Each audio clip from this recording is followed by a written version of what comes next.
Yes. And now I can't see. I do have a flashlight. Yeah.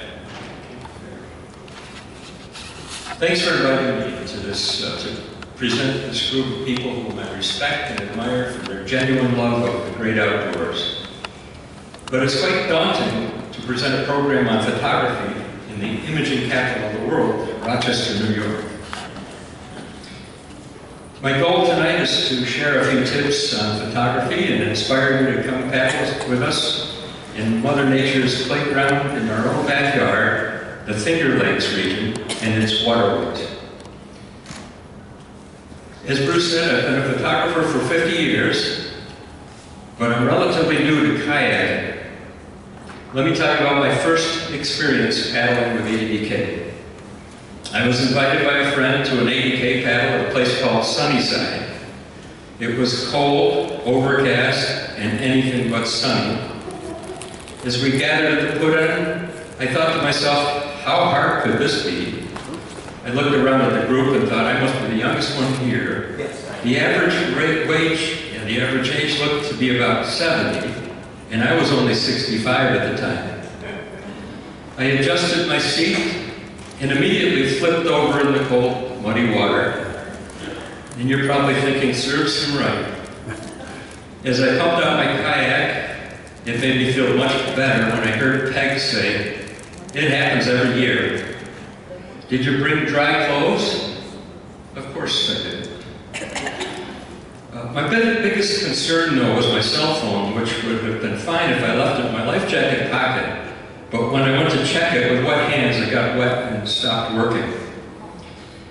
At my brother's suggestion, I put it in a box of rice for a couple of days, and later it started ringing, and I was never so glad to hear the voice on the other end, even though it was a telemarketer. I found that since then, better than rice is desiccant. You know those little packages that come with packaged things that they always say, do not eat? Well, I'm glad I didn't eat them all, because the next time I get my phone wet, I will have something to dry them out with.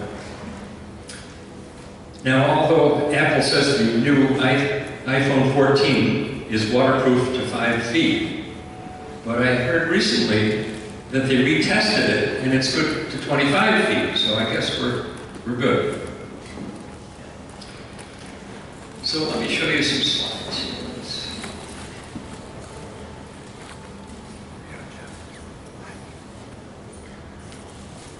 There's the cold day at Sunnyside. That might be Candidate Lake. This is where I come from. It's a town of about 14,000 on the northern tip of Seneca Lake. And this is where I've been photographer for 50 years. Sorry about the motorboats in the picture. One of those boats belongs to my brother. This is the new Welcome Center in Geneva on Seneca Lake. If you get a chance, definitely visit the Welcome Center. It's a really nice place. Good food too. The lake front at night.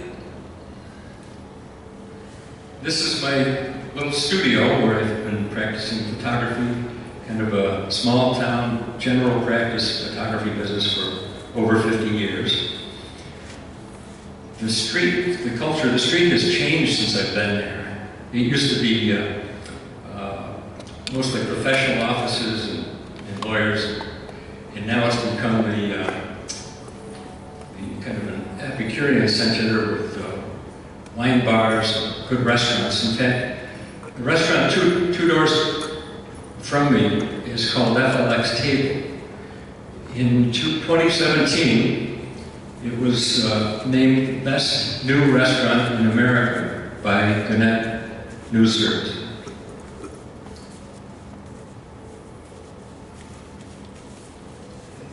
Now, for most of my career, 35 years of my career, I spent I purchased a lot of Kodak film.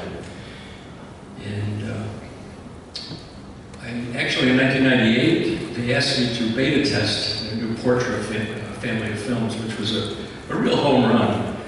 But then, this Kodak engineer invented a filmless camera, which seems kind of ironic for a film company to produce a filmless camera. But as it turns out, it's made life a lot easier for us today, and it's probably a lot better for the environment. And it's not far from George Eastman's original mission, which was to put a camera in everybody's hands, make photography accessible to everybody.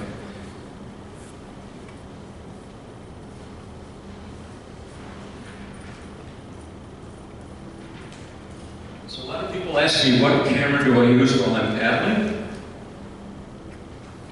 Whatever happens to be in my pocket. I use iPhones. Probably rule number one would be to tether your camera. And do as I say, not as I do. I paddled the Pine River last weekend and forgot my tether. So, fortunately, I didn't drop it.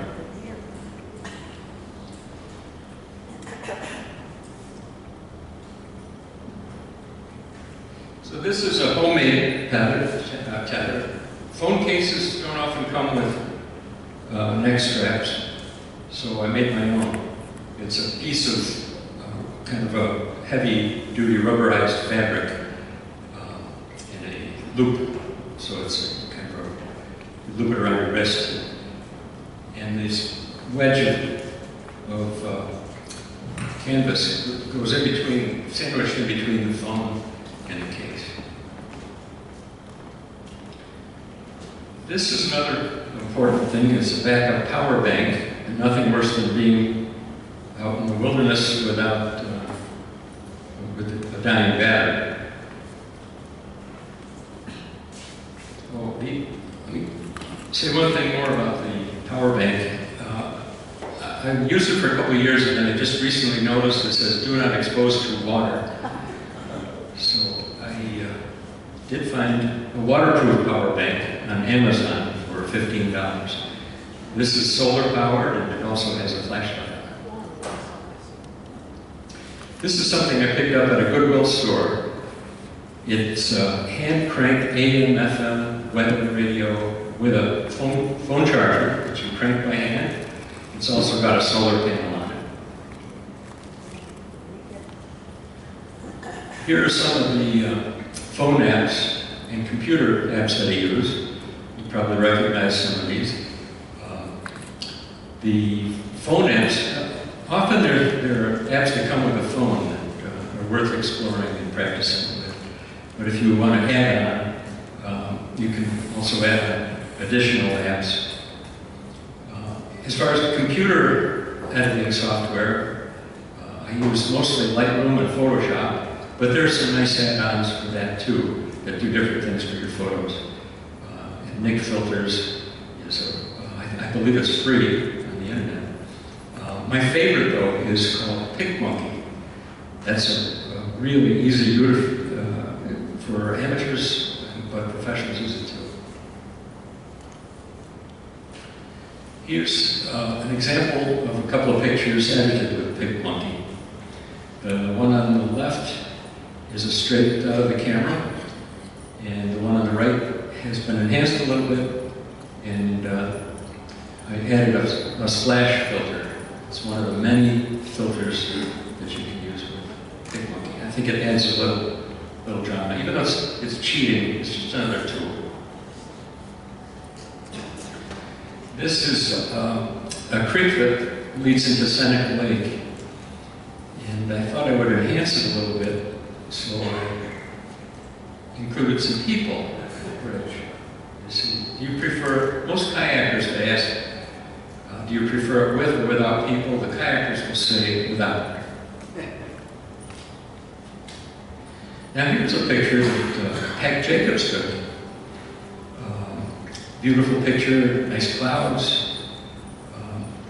But I thought I could enhance it maybe a little bit, so I used a filter from topaz filter to give it a little bit of more contrast in color. You can see the difference there. I took it a step further and turned it into a black and white Ansel Adams type photo. I don't know if you have a preference. No. And then I took it a step further, put a colored sky in the background. I cloned the one tree, moved it over to the side, because nothing should be dead center, and added another tree. I cloned a piece of the one tree and started to go there. So I'll show you those three shots again. The original, topaz, Nick Silver effects, and then a Photoshop gimmickry. Here's some other photo enhancement software that you can add to your phone for different effects. And I have to say my favorite was the last one called PicMonkey. So I post my pictures. I found that my favorite hosting site is Sjoblom. It's pretty easy to use. It's you can host your website, catalog of photos on it, and you can also it has a sales tool, so you can sell your pictures from it. And I love it when my phone goes ching, which it did a little while ago. Somebody placed a $50 order just while I was having dinner. I didn't have to do anything. It went straight to the lab, and it's being mailed to them. Online photography courses. Well, when Bruce asked me to speak, I said, I don't really know. I'm new at kayaking, and I'm very new at cell phone photography, so I have to learn this. So I signed up for an online course, and it's pretty good if you make the time to sit there and watch it. It was $50, and it was well worth the money, but just be prepared for all the advertising they throw at you after you sign up.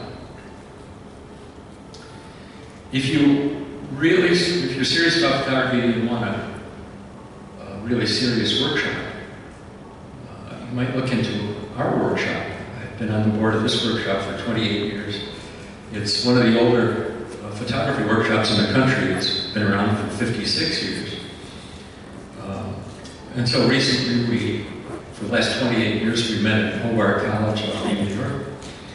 And now it's being held at the Quality Inn. You can see July 23rd to the 28th of this year. We have three world-renowned speakers, presenters. Mark Bowie is going to be doing a lot of field trips to waterfalls, and, doing some landscape photography. There's a portrait photographer and also a Photoshop course as well. You can tell what a serious group of people, professionals we are. This was a class that I took in 2019. This was last year's class with Ray Hennessy, his name is. And he's a world famous bird photographer. Travels all over the world. We were lucky to get him. And we went to Montezuma Wildlife Refuge and early in the morning, and he taught us how to photograph birds. Again, really serious group. But we do some serious stuff. This is Cascadilla Falls in Ithaca.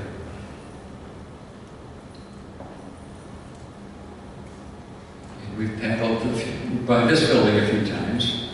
This is on the Seneca-Cayuga Canal, Seneca Falls, New York. Here's one of Ray Hennessy's, our instructor's photographs.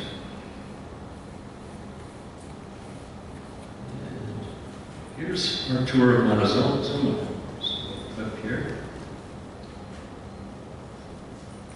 Let's see if I can get some sound here.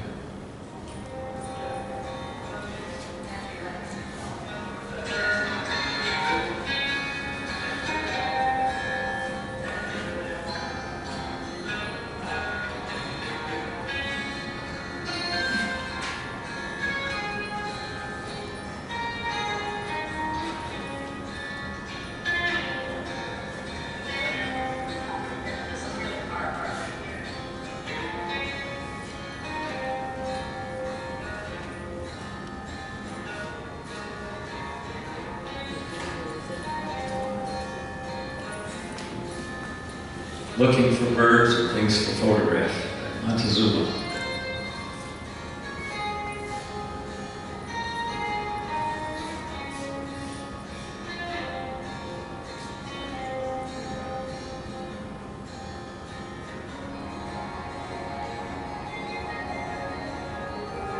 I found a bird. Anybody recognize it? Is it a finch or a yellowthroat?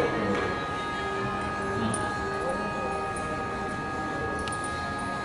The common birds need to be photographed too. They're pretty too.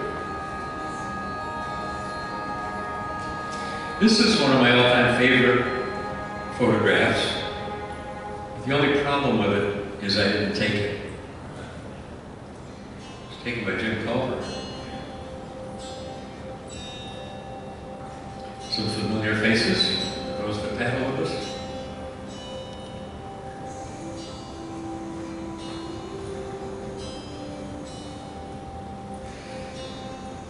Notice it doesn't say anything about canoes.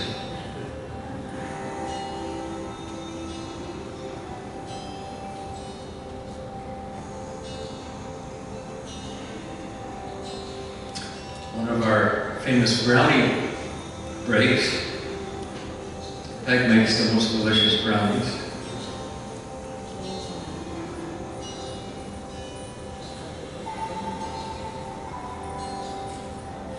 Here Peg is giving us instructions where to go.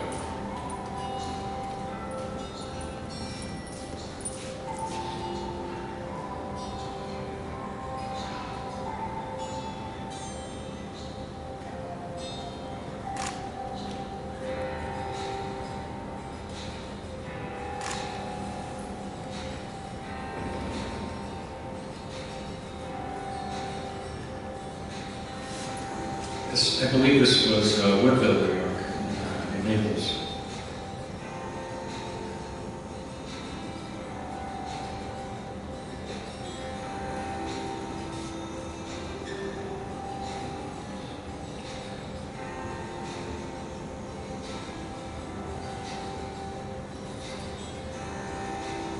I love to photograph under bridges because of the nice soft lighting effects.